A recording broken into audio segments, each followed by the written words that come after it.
we were building probably about 100 links a month, and I thought that Okay. was phenomenal, but it was hard to manage that. Hmm.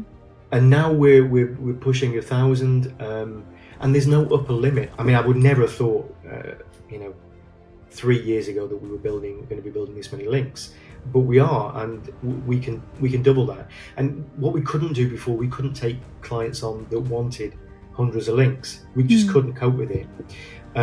But now we can. I've realized in life that we sometimes we self-impose ourselves as to what we can achieve or what we can do.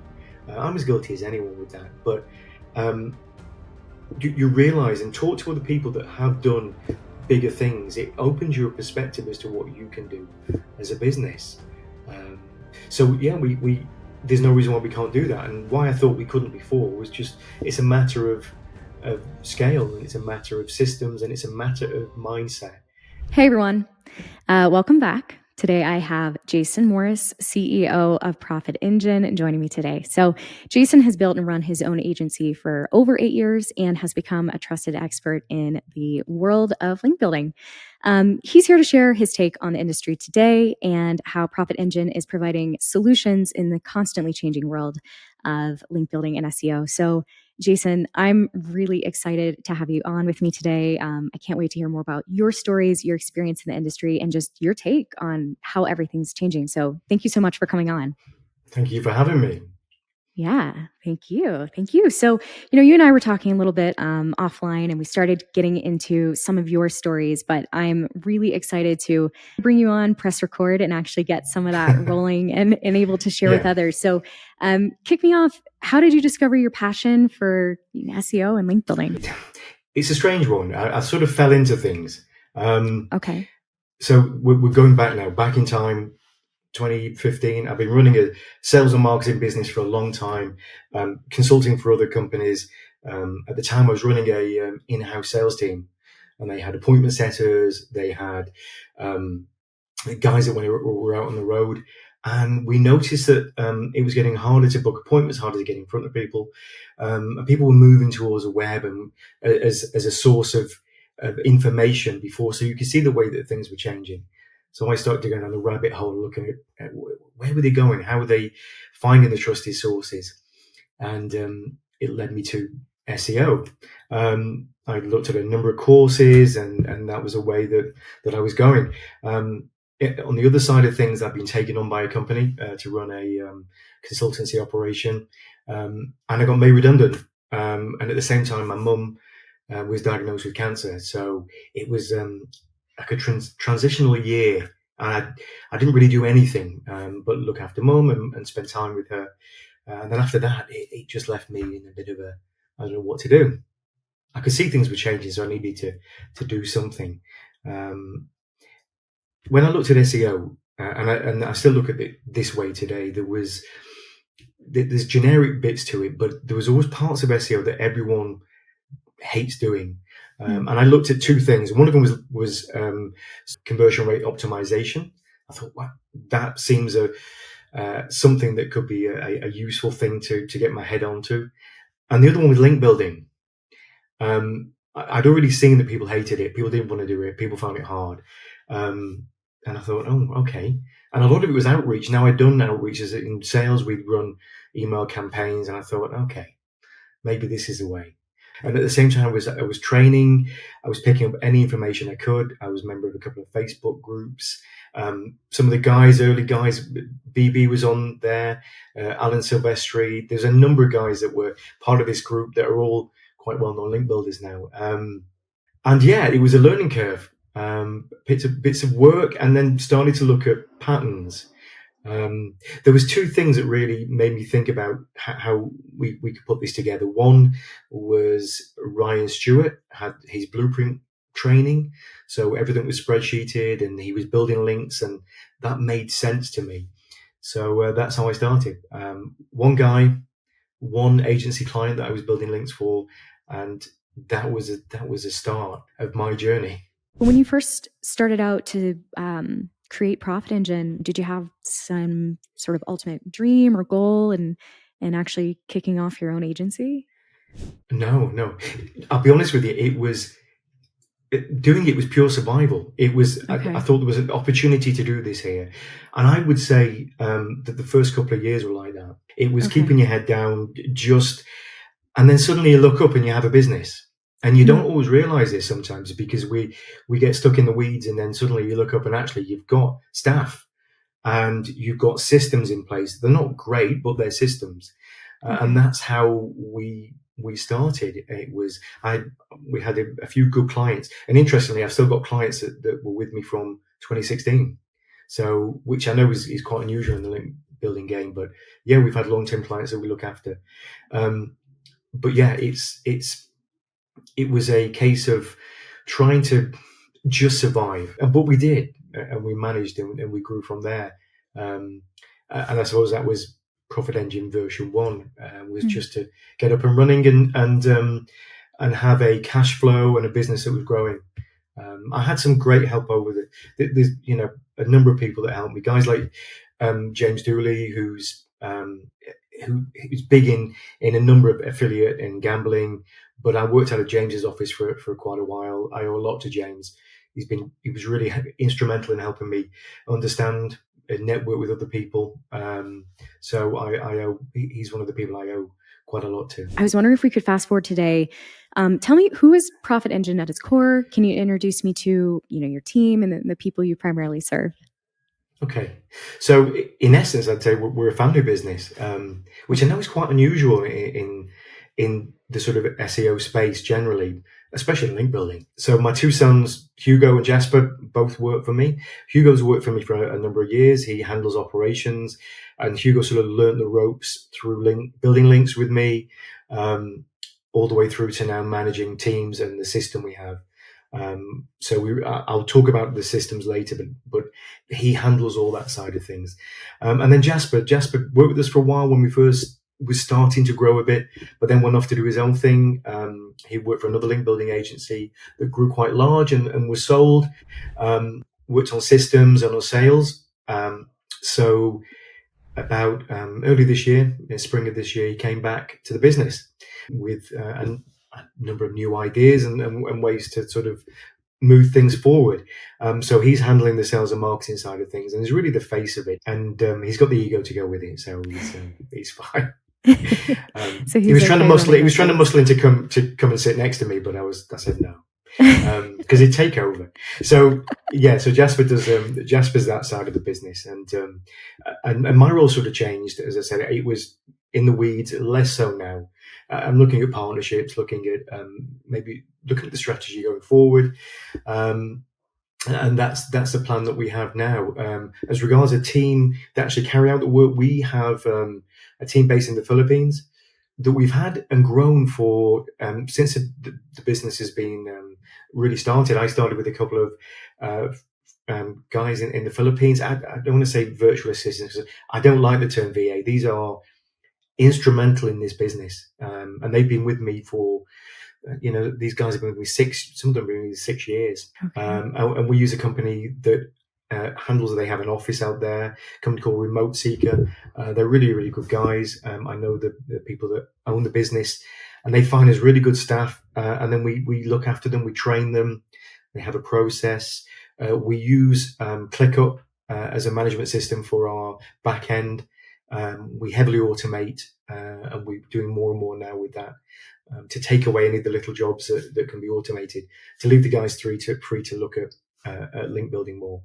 And then within that, just to give you some overview, we have a data team, a link building team.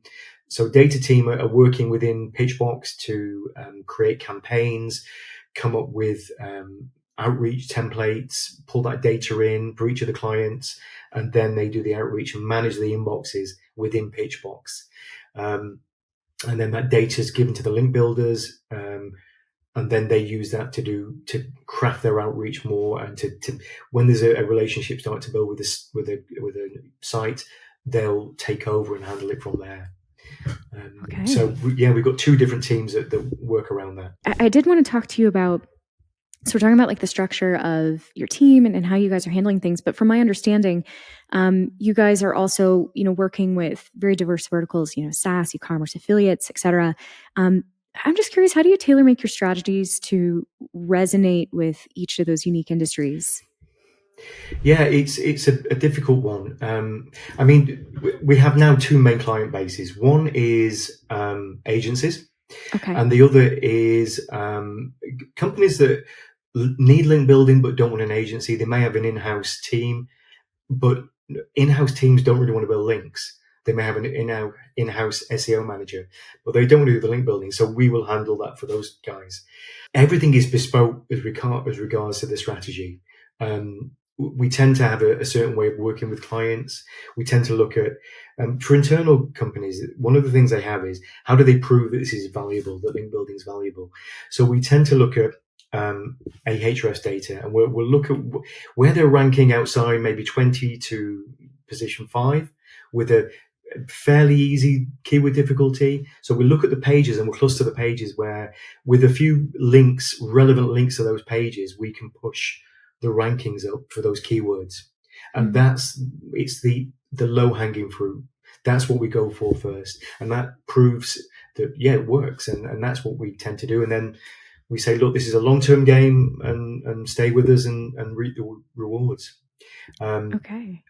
so agencies tend to, we've got a couple of large agencies where their focus is e-commerce businesses, and we've noticed they've changed a lot. We're building links, link inserts, niche edits, so we're pitching content, blog content within e-commerce pages, and then those e-commerce pages, those sites, e-commerce sites, the pages are linking back into the key pages back. So we're not linking into their sales pages, we're linking into content, and then that is pushed back. All the internal linking is done that way, and we're seeing Okay. that work really, really well. Okay. Well, I hope I'm not spoiling anything here, because I did want to talk to you about some of your favorite, link building tactics and just kind of what your take on the industry was. Um, I mean, so without making you repeat too much, like I'm curious, when it comes to securing links for your clients, like what is it? What is your main strategy? Is it kind of what you're just saying now, or is it something different? To be honest, we guest post outreach. We still works really, really well for us. Okay. Content outreach as well. We pitch Mm, content. I mean, if you think we're building nearly 1,000 links a month, so mm, it's quite a large amount. We're running multiple campaigns. Every client within Pitchbox has their own campaigns that we run. So okay. so everyone has a fresh campaign set up because we're looking for relevance, links that are relevant to those to that audience, and that becomes increasingly hard with link inserts. But if you can find a page that's relevant on a site that's relevant, they're super powerful. So that's a big focus for us, and we're seeing a lot of benefit to that. So I'd say link inserts, guest posts, but we have launched a Harrow service, so we are starting to see really good benefits, and that ties in with the way that the helpful content update and AI generated content, authority sites will increasingly win out. So you need Mm, Harrow as well as other link building methods you're looking to increase the authority of your site. Google likes brands; they love brands, because we love brands. We all love, that's who we gravitate to, and it's the same for sites, and you'll see that more and more, and that's why sites that have won in the recent update really shouldn't. That, we've got Forbes that are winning places for, health products, and really, is that what they should win for? But no, the mm. site's so strong that they're winning. So we're seeing this as a combined strategy now. Harrow to help boost the overall authority, brand value of the site, where niche edits, guest posts to focus relevance into the pages that you really want to see growth to. So that's where we're really focusing our efforts now. I love that. And especially as you're mentioning AI, I've got a couple questions for you about that down the road. Um, based on everything that you're telling me now, do you have like a go-to link building tactic that you swear by?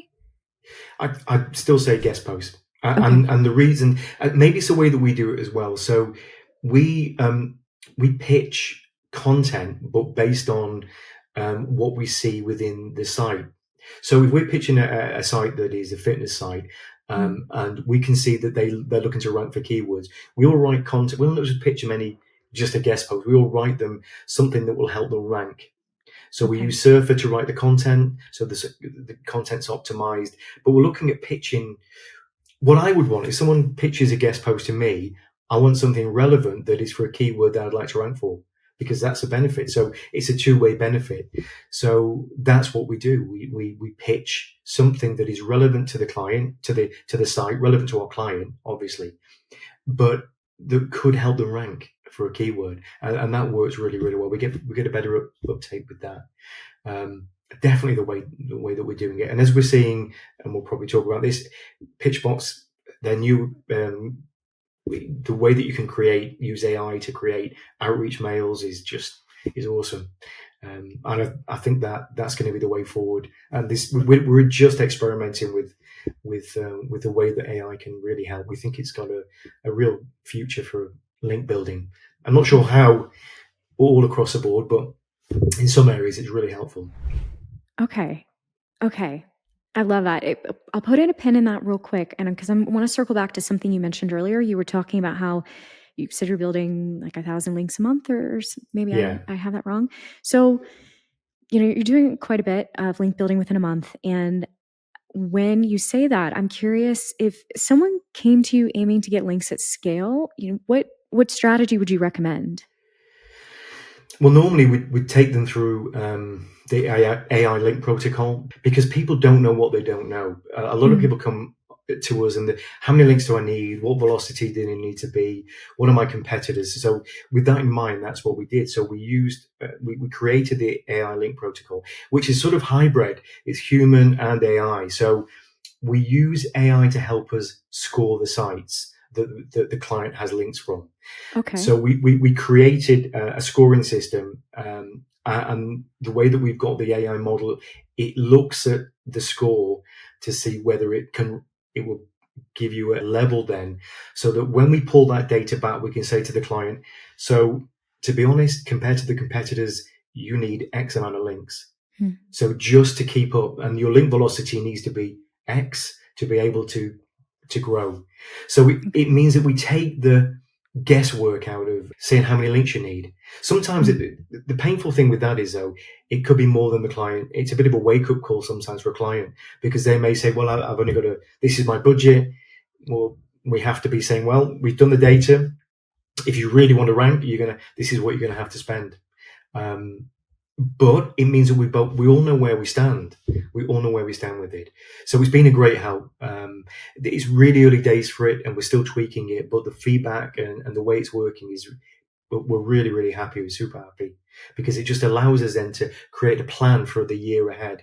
What links, what pages we build links to, what keywords we think we can rank for short term and longer term. That's been really, really important for us. Okay. This is, it's sort of a high level question here, but worth getting into. In your eyes, what do you think makes a link truly valuable? For me, and for what we've seen from our experience, relevance is still key. Okay. I think relevance, whether that happens, I think longer term, relevance and power are going to be the two things that will matter. You're going to need high authority links, which are super difficult to get, but relevance is still key. And I mean that if you have got like a blog about, I don't know, dogs. Everyone uses dogs. I don't know why, but if you've got a blog about dogs, and even if the sites that you want links from even low DR sites, because it's just that relevance level as well. And we will go back to clients and say, and just taking a step back, we use Ahrefs as a DR level. So we pin DR30 as a metric with good traffic as a starting point for clients. But sometimes we'll have a site that's DR15, but it's super relevant. So we'll say, look, you get this link because you can and you need it. So relevance is important. Traffic, and when I say traffic as well, a lot of people look at traffic and think, oh, that's great. What you have to do is look into the traffic, because so many sites are ranking for I don't know what shirt did Channing Tatum wear last year, and these super long tail keywords, it don't matter, but they rank for them and they have traffic, but they're false metrics. We have a 16-point checklist that we take sites through before we use. So obviously we have relationships with sites and we have database with relationships, but all of them go through a process of are their links spammy? So do they have gambling links? Is the content good? Where is the audience? All of these things that we use as a way of vetting a site before we use it. That's been a big differentiator, and that's helped us to weed out um, the bad ones. But it also means that our outreach, we just have to do more outreach and more focused outreach, and hence that's why we use Pitchbox, really. Okay. Yeah, no, that's a fantastic answer. I'm, I think this is within the same vein, but it's worth talking about. I think link building, it can sometimes garner, mixed opinions. And I'm wondering where you stand. Do you feel like it's overrated, underrated, or even, kind of fairly rated within the industry?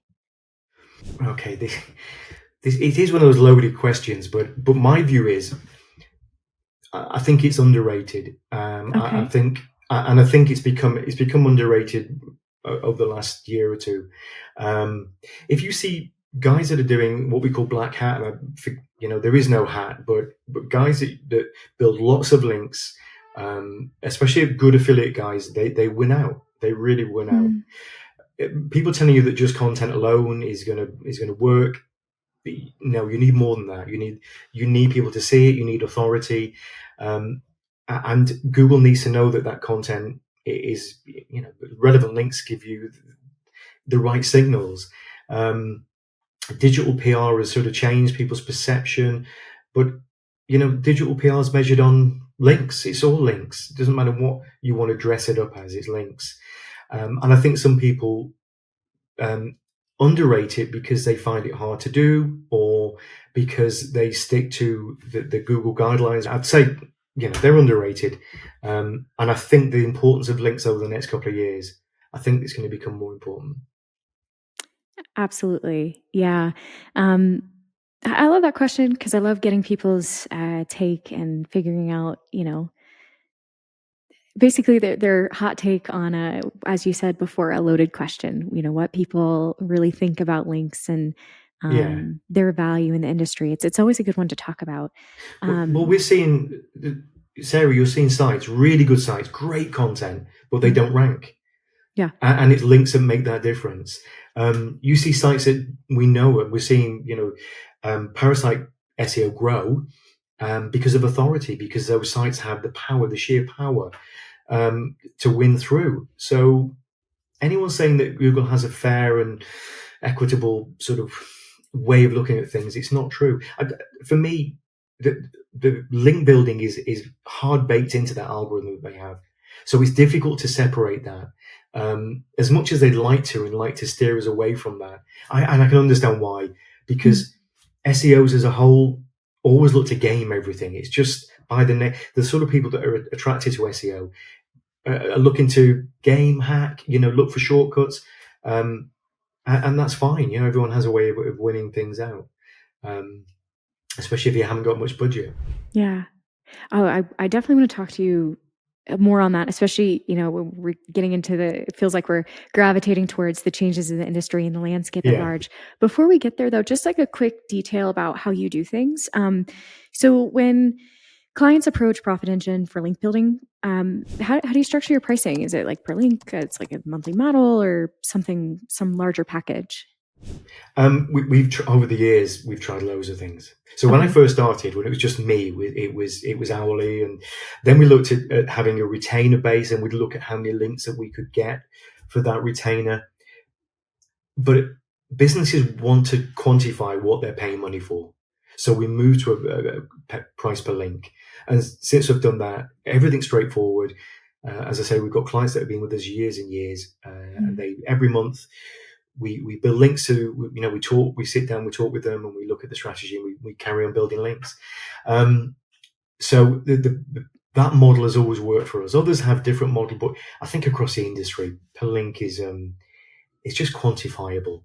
The metrics that we use to measure that link are just what the industry likes. I mean, if I had my way, I'd be looking at different metrics. I'd be looking at a link value, not just based on Ahrefs, but based on the type of traffic they get, the quality of their anchor text, the inbound to outbound link ratio, all those sort of things are important.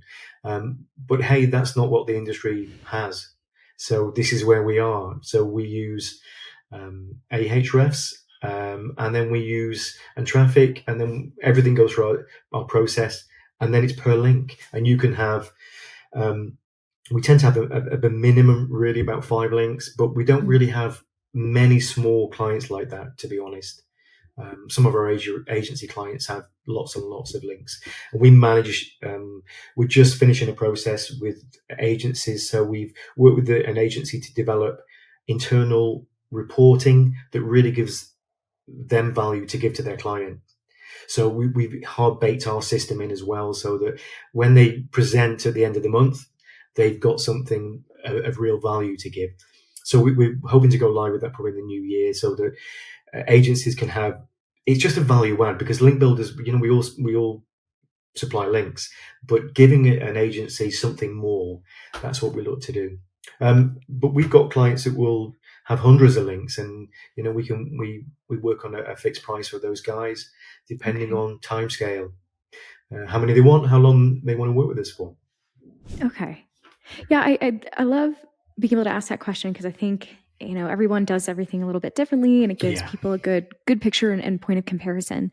I want to just circle back on some of the points that we were discussing earlier, because we started talking about the industry at large today and some of the changes, and I think that's such an interesting conversation. There's so much happening right now, and you've already shared a couple of your takes on AI, and I can guess on some of your opinions, but I won't want to spoil them, so I'll do you justice and ask. Can you just take me back? Can you paint a picture of the current landscape and relationship between AI and link building? What kind of changes and developments are we navigating at the moment?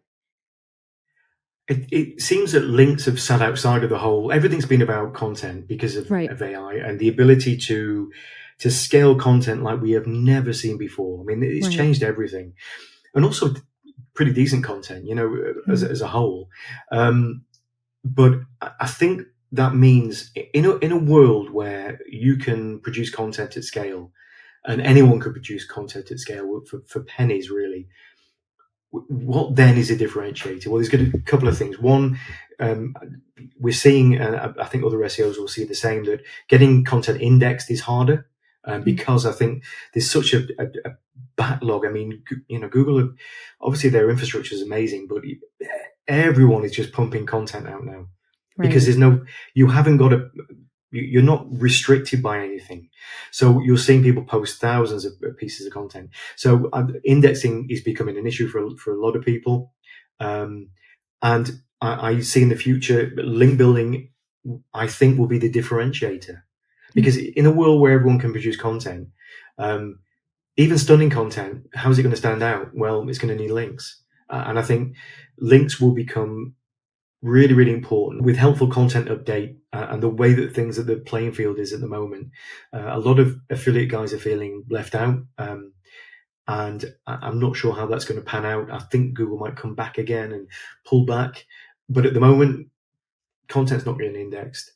Everyone can do it. So I think links over the next year will be the factor that helps people to push the needle more. You did talk a lot about some of the ways that you're engaging with AI at Profit Engine, but I want to make sure I'm not missing anything there. If you were to then maybe look forward a bit, how do you personally plan to kind of navigate some of those changes and maybe use it to your advantage within your own agency?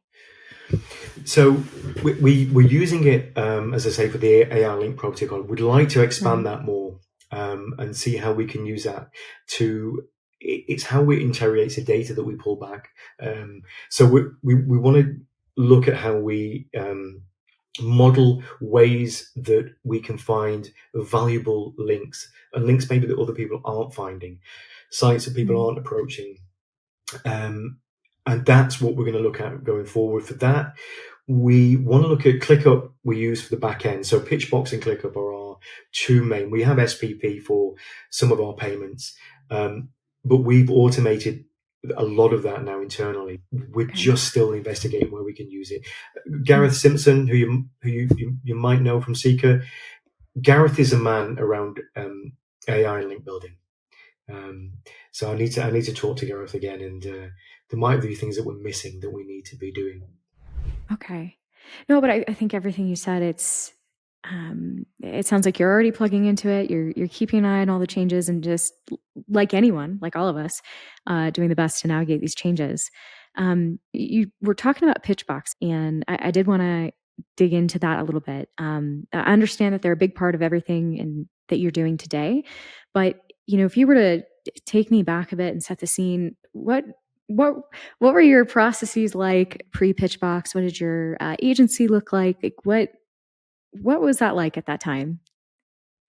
It was Google Sheets. That was it, Okay. and then using GMass to do outreach, um, and so we had a few clients, and had two guys working for me at that stage, helping me, process, find the data. It was everything. We were pulling data down from Ahrefs, trying to create campaigns. It was really, really tough. Mm. So I can't remember how someone mentioned Pitchbox. So I set up a call with Michael Janellis, and I can still remember the day I had this. This is, and the reason is, Sarah, that budget wise, it was more than I thought it was going to be. But Okay. as Michael taught me through, it wasn't where we were; it was where the software would take us, where Mm. Pitchbox would take us, and so I had to take a calculated risk.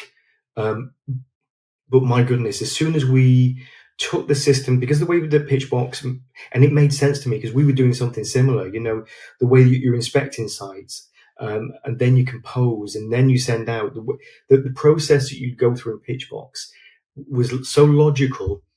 It was a no-brainer, Mm. and the way that we could scale and Pitchbox could scale with us, and that's been the case.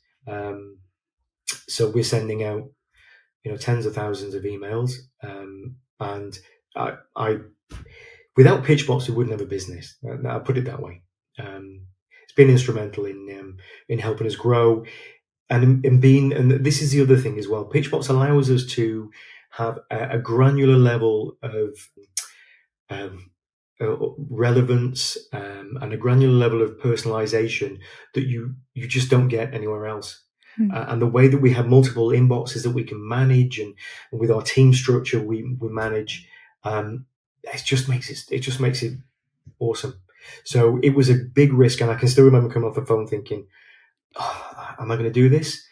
But it was one of the best decisions I made with the business, I would say. But yeah, it's been a big part. And as I said to you before we came on air, that I'm an evangelist for the business, and I've shown so many people Pitchbox because it's if you really want to get serious about link building, there isn't really anything like Pitchbox out there that will allow you at scale to grow campaigns and to grow a link building business, because it just allows you to do that huge growth. We were building probably about 100 links a month, and I thought that Okay. was phenomenal, but it was hard to manage that. It's also the managing various campaigns and inboxes that's where the issues start to grow.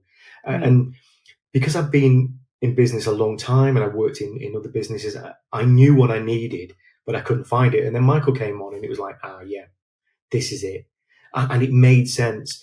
So we're doing about 100, probably a bit less than that actually, some months. Mm. And now we're pushing 1,000, and there's no upper limit. I know link building agencies that are building a lot more links than us that use Pitchbox. We're still. I mean, I would never have thought, 3 years ago that we were going to be building this many links, but we are, and we can double that. And what we couldn't do before, we couldn't take clients on that wanted hundreds of links. We just Mm. couldn't cope with it. But now we can, and we have the process to do that. So that was a big thing. But it's only through the system we set up within ClickUp, and the way we have Pitchbox. So the two things together underpin the whole business, and obviously the systems that we put in place. But we could scale a lot more, and I think that's probably what we're going to do. Wow. Okay. That's wild to think about. You said it was like a 3-year time period, right? You went from like 100 links to now you Well, we were building a few hundred by a few years, okay. about 3 years. We were building hundreds of links then, but Okay. to go to hit towards this level was like, I couldn't even believe it. But Mhm. it's like anything in life, and I think it's. I never mentioned before, but my background. A long time ago, I was a tree surgeon. So I did Okay. horticulture. So my background was completely different. But Mhm. I wanted to get into sales, and I'd read a lot of motivational books, and I thought, you know what, I'm going to go for this. I got a job in sales, and it was how can I explain? There was a team of us, and every week on a Friday, the lowest performer got the sack and was gone. Wow. It was cutthroat. So it was a huge change for me. And the reason I'm mentioning this is that I've realised in life that it, we sometimes we self-impose ourselves as to what we can achieve or what we can do. I'm as guilty as anyone with that, but um, you realize and talk to other people that have done bigger things. It opens your perspective as to what you can do as a business. Um, so yeah, we there's no reason why we can't do that, and why I thought we couldn't before was just it's a matter of scale, and it's a matter of systems, and it's a matter of mindset. Thinking about where you could be as a business and what you could grow. Link building is quite an interesting one. As a business, I know lots of link builders, and we're friends, even though we're competitors. And the reason is there's still huge amounts of opportunities around, lots of opportunities. It's still there's still plenty to go at. There's lots of companies that have an in-house team that need links that are not Mm. building them, or they're working with an agency that's charging them $5,000 a month and building them 2 links, Mm. and they've got great reports and maybe one or two pieces of content.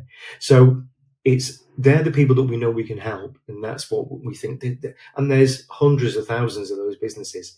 So when I came into this, I'm looking at it thinking, wow, there's not a lot of link building agencies around. There is, but grand scheme of things, coming from outside of the SEO space, I can see that there's still big untapped areas. So yeah, don't be. I think the message is don't. You can let your inner self tell you what you can achieve, and that's not the case. Um, if it can be done, then you can do it.